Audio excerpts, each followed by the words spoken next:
자, 이번 시간에는 형용사절 대설 배울 시간입니다. 자, 우리는 지금까지 첫 번째 문장 소의 대부 중에서 지시의 대설을 배웠고요. 두 번째 명사절 대설 배웠고, 이번에는 형용사절 대설 배울 시간입니다.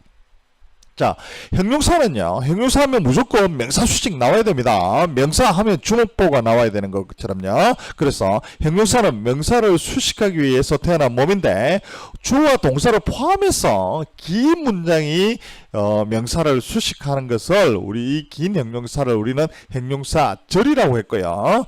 이 형용사절의 앞에는 형용사절에는 반드시 절과 절을 연결하기 위해서 접속사 역할은 관계 대명사가 있다고 했습니다. 이 관계 대명사는 접속사 역할을 할 뿐만 아니라 뒤에 있는 대절 뒤에 어떤 것을 대신하는 대명사 역할을 동시에 하는 멀티플레이어라고 했습니다. 자, 그러면 이 관계 대명사 대선 우리가 사람, 사물, 동물 모두 다 쓸 수 있다고 했습니다. 그죠? 하지만 네 것 내 것을 확실히 하는 소유격에서만은 쓸 수가 없습니다.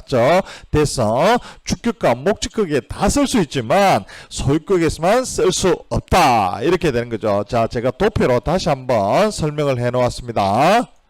사람인 경우 관계대명사는 주격일 때는 whom이고, 사람, 동물일 경우에는 주격은 which지만 이 모든 것을 다 커버하는 대선 주격 사람이나 사물의 주격과 목적격에 모두 다 쓸 수 있고, 하지만 소유격만은 누군가를 따져줘야 되기 때문에 절대로 대신할 수 없다고 했습니다. 그래서 관계대명사 that을 쓸 수 있는 경우, that을 쓸 수 없는 경우, 이렇게 제가 간별해서 형용사절에서 설명을 했습니다. 자, 그러면요, 우리가 명사절에서도 that이 사용되고 형용사절에서도 that이 사용되는데, 그러면 이것을 간별할 수 있어야 되겠죠. 아, 이것이 명사절 that이구나, 이것이 형용사절 that이구나 라고 간별을 할 수 있어야 될 것입니다. 그 간별 포인트 알아보도록 할게요. 아주 쉽습니다. 자, It is true that she married Princess Fiona 이렇게 되어 있으면, 이 명사절 that에서는 완벽한 문장 앞에 그냥 that만 딸랑 붙이면 이게 뭐 하는 것이 된다고 했습니다. 그죠? 슈렉이 피오나 공주와 결혼했다는 것이 사실이다 해서 진주 역할을 하고요. This is the very watch that I lost yesterday 이렇게 되어 있네요. 자, 이것은 형용사절 that인데 앞에 선행명사를 꾸며줘야 되겠죠. 그죠? 그리고 I lost, 내가 무엇을 잃어버렸다 라고 했기 때문에, 뭔가를 잃어버렸다가 목적어가 빠져있기 때문에 이 that을 우리가 형용사절 that이라고 합니다. 자, 그러면 우리가 간별 포인트는 두 가지가 되겠죠. 선행명사가 있으면 형용사절, 또한 that을 포함한 문장이 완벽하면 명사절 that이고, 완벽하지 않으면 형용사절 that이 되는 거죠. 제가 그래서 스케메릭하게 도표를 딱 해놨어요. 명사절 that은 선행명사가 없고, 형용사절 that은 선행명사가 있죠. 그리고 완벽한 문장의 유무를 따진다면 명사절 that은 완벽하고 형용사절 that은 뭔가가 빠져있다 이렇게 되는 거예요. 요 도표만 이해를 한다면 여러분들은 형용사절 그 다음에 명사절 that을 충분히 간별할 수 있을 것이라 생각합니다. 이해를 바탕으로 해야 됩니다. 무조건 내올라가면 안 되고요. 자, 그리고 우리가 형용사절에서 또한 알아야 될 것이 있는데, 우리가 명사절에서 쌍둥이 대신 that and that이 있었던 것처럼 형용사절에서도 쌍둥이 된 용법이 있습니다. 자, 그것이 있는데 예문을 한번 볼게요. 우리가 이것을 알아야 되는 이유는, 제가 여기다가 또 포함을 시킨 이유는, 알면 이해가 되고 해석이 되는데 모르면 이해가 안 되기 때문에 제가 이런 아까운 지면을 또 부여를 해서 설명을 해 놓았습니다. 자, 한번 보세요.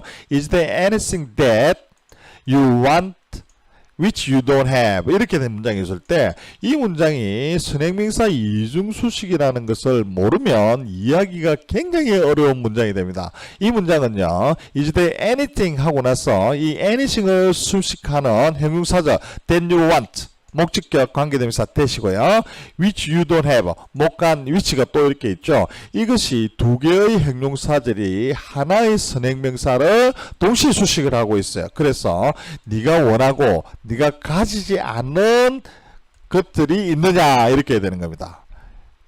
이해되셨죠? 이렇게 선행명사를 동시에 수식한다라고 이해를 한다면 아주 쉽게 해석이 됩니다. 하지만 이런 개념이 없다면 굉장히 어려운 문장이 되는 거예요. 이런 개념도 여러분들 알고 응용하기 바랍니다. 그리고요, 우리가 대련된 용법, 쌍둥이 명사절대에 대해서 대련된 용법에서 뒤쪽에 있는 대선, 목적의 역할을 하는 명사절대이라 할지라도 생략할 수 없는 것처럼 선행명사 이중수식하는 이 형용사절 목적격 관계대명사도 뒤에 있는 목적격 관계대명사는 목적격 관대라 하더라도 생략을 할 수가 없습니다. 그 이유는 뭘까요? 뻔하죠. 왜냐하면 이렇게 동시에 두 개가 같이 선행명사를 수식하고 있는데 멀리 있는 이 목적격 관계대명사를 생략하면 듣거나 읽는 사람이 헷갈리기 때문입니다. 그래서 목적격 관계대명사라 할지라도 선행명사 이중수식을 할 경우 뒤에 있는 이 목가는 생략할 수 없다, 이렇게 되는 겁니다. 원리만 알면 아주 쉽습니다. 자, 또 다른 예문 한번 볼게요.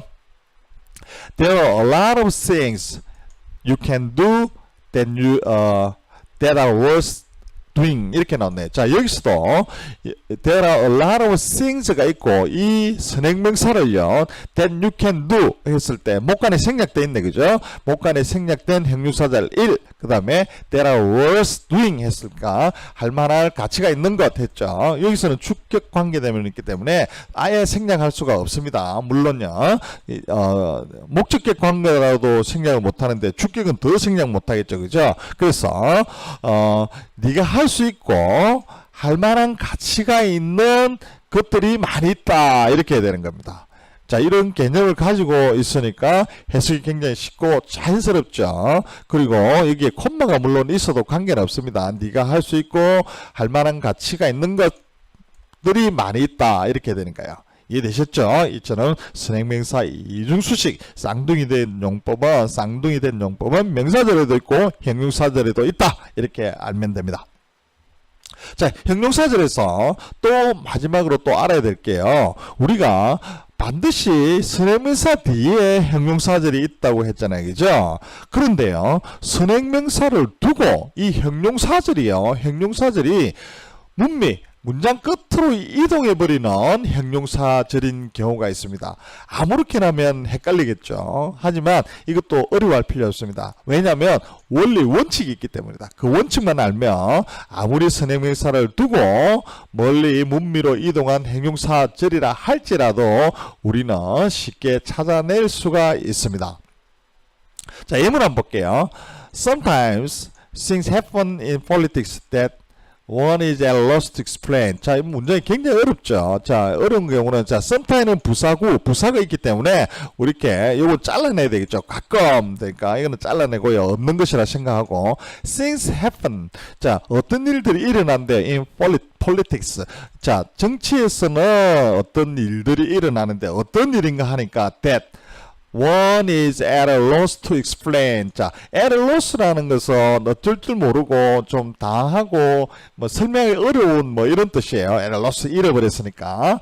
그래서 어쩔 줄 모르고 당하게 되는 거죠. 자, 그러면 that one is at a loss to explain, 이것이 politics를 꾸며준다고 하면 설명하기 어려운, 설명하기 당스러운 폴리틱스에 싱즈가 일어난다, 이렇게 하면 해석이 좀 이상하죠. 해석이 이상한데 that one is at loss to explain이 싱즈를 꾸민다라고 생각을 하면요, 해석이 아주 쉬워지면서 머리가 맑아집니다. things that one is at a loss to explain. one is that 해서 이 that은 보호가 없잖아요, 그죠? one is the thing 이라고 했으니까 보호 역할을 하는 관계대명사 대신에요. 제가 목관이라고 했는데 요거는 보관이라고 해야 되겠네요. 목적의 역할을 하는 관계대명사니까요. 자, 보호 역할을 하는 관계대명사가 있고요. 어떤 것이 설명하기 어려운, 설명하기 당스러운 것들이 정치에서 일어난다, 이렇게 해야 해석이 굉장히 쉽고 깔끔하잖아요, 그죠? 이처럼 선행명사를 두고 형용사절이 문미로 이동해 버리는 경우가 있는데, 이런 경우에는요 반드시 동사가 완자일 경우입니다. 완자, happen이라는 완자죠. occur, happen, 이렇게 appear, disappear는 반드시 에어라 그랬죠. 이렇게 완자일 경우에는 뒤에 보어도 없고 목적어도 없기 때문에 동사가 서술어 부분이 굉장히 짧아지죠. 하지만 주어는 이렇게 길게 되니까, 머리가 크면 보기가 안 좋잖아요. 그죠? 그래서 가주어 있어 쓰는 것과 마찬가지로 주어가 너무 길게 되니까 이때는 형용사들이 문미로 이동을 해버리는 이런 경우인 것입니다. 무조건 외우려고 하지 말고요. 원리를 알면 아주 쉽습니다. 그래서 이렇게 형용사들이 완자일 경우에는 주어가 너무 길 경우에는 문미로 이동할 수가 있다라는 것을 알면은 절대 어렵고 헷갈리지 않을 것입니다. 또 다른 문장 한번 볼게요. 이 문장은 실제 기출에 나온 문장인데요. 어느 시험에 나온 예문인데, 자, epidemics resulted in which unexpected people were killed. 자, 뭐 굉장히 어렵습니다. resulted in 우리가 많이 듣기 때문에 resulted in which unexpected people 뭐 이런 식으로 해석을 하고 되면 굉장히 어려워서 해석이 안 돼요. 하지만 result도 완자의 하나입니다. 완자의 하나이기 때문에 전염병들이 초래된다. in which 어디에 포함되는 어디인가 하니까 unexposed people were killed. 노출되지 않는 사람들이 사망하는 epidemics가 초래된다. 이렇게 해야 되면 문장이 아주 깔끔하고 자연스럽습니다. 그래서요, 이 in which unexposed people were killed가 원래는 epidemics를 꺼내줍니다. 그래서 unexposed people, 노출되지 않은 사람들이 사망하는 전염병들이 resulted, 완자기 때문에 딱 끝나야 되죠. 뒤에 없고 이렇게 초래되었다 이렇게 되는 겁니다. 이해되셨죠? 이런 것도 한 번만 정확하게 이해를 하면 이런 문장을 접했을 때 여러분들 쉽게 이해를 할 수가 있을 거, 문장 분석도 쉽게 되고 해석도 잘 될 수 있을 겁니다. 반드시 선행명사를 두고 문미로 이동해버리는 형용사들이 완자일 경우, 주어를 꾸며주는 경우, 이런 경우에 완자이고 주어를 꾸며줘서 주어가 길어질 경우에는 이렇게 이동해버린다라는 사실도 반드시 기억하고 여러분들 영어 문장을 접할 때 응용을 하기 바랍니다. 자, 이제 형용사절 때 또 배웠고요. 부사절 때 배우러 가겠습니다.